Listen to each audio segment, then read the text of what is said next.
Film की शुरुआत में हमें यूसी से मिलवाया जाता है। उसको ट्रैवलिंग का बहुत ही शौक है।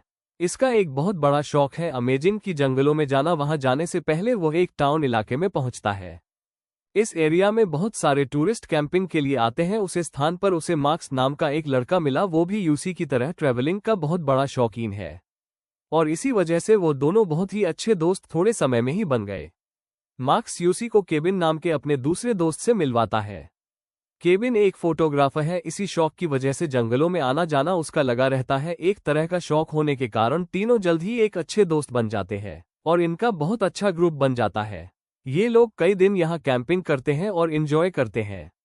एक दिन यूसी जब टाउन में घूम रहा था तो उसे एक अनजान आदमी मिला। हैरानी की बात यह थी कि वो उसी का नाम जानता था और वह यूसी से बोला कि उसे अमेज़न की जंगलों में जाना पसंद है और मुझे पता है तुम वहां जाने के लिए बेताब हो और मैं इसमें तुम्हारी मदद कर सकता हूं।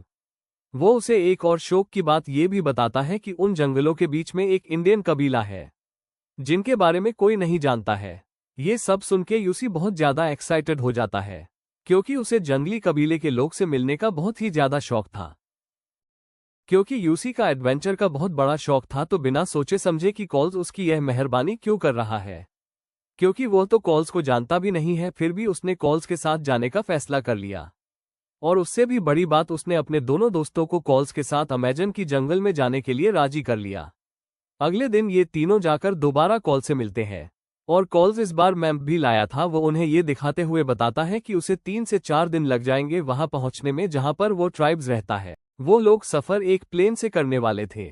उससे पहले भी जरूरी सामान स्टोर से ले लेते हैं और अपना सफर स्टार्ट करते हैं। सुबह का वक्त था जब वो ये लोग प्लान के जरिए जंगल के करीब पहुंचते हैं और प्लेन लैंड करता है। पूरा दिन इन्होंने जंगल में पैदल ही सफर किया, फिर रात को कैंप लगाकर सो गए। देर रात इन लोगों की आवाज किसी की जोरदार चिल्लाने से आंख खुली, पता चला यह मार्क्स की आवाज थी। मार्क्स को कोई कीड़ा काट लिया था, लेकिन शुक्र की बात थी कि कीड़ा जहरीला नहीं था, इसीलिए बिना किसी दिक्कत की अगली सुबह ये लोग दोबारा अपना सफर शुरू किया। पूरे दिन ये लोग अपना सफर जारी रखते हैं और शाम को बहुत तेज बारिश शुरू हो जाती है। ये बारिश में भी अपना सफर जारी रखते हैं क्योंकि अगर यह रुक जाते तो शायद बीमार पड़ जाते। चलते चलते फाइनली यह लोग ऐसी जगह पर पहुंचते हैं जहां पर कुछ लोगों का पहले से ही बसे थे। ये लोग जंगली नहीं थे, ये लोग भी यहां पर के परिवार के साथ आकर बसे थे, एक गांव की तरह रहते थे और एक आम इंसान थे। सभी लोगों ने इनका बहुत अच्छे से वेलकम किया, इनको खाने पीने का सामान के साथ साथ इनका सोने और आराम करने का भी जगह दिया और यह सब लोग उनके साथ अच्छे से घुल मिल गए क्योंकि वो सभी लोग कॉल्स को पहले से ही जानते थे। यूसी और उनके साथियों को पता चला कि कॉल्स यहां आता जाता रहता है। अगले दिन ये लोग इस कबीले से बाहर निकलते हैं और अपना सफर शुरू कर देते हैं। रास्ते में आज उनके सामने कॉल्स ने एक बंदर का शिकार कर लिया था। यहां पर किसी भी चीज का शिकार करना इल्लीगल था। ये लोग थोड़ा डरे, लेकिन कॉल्स हंसने लगा और ये लोग आगे बढ़े और कॉल्स के पीछे पीछे चलते रहे और रात होने पर इन्होंने दोबारा अपना कैंप लगा लिया।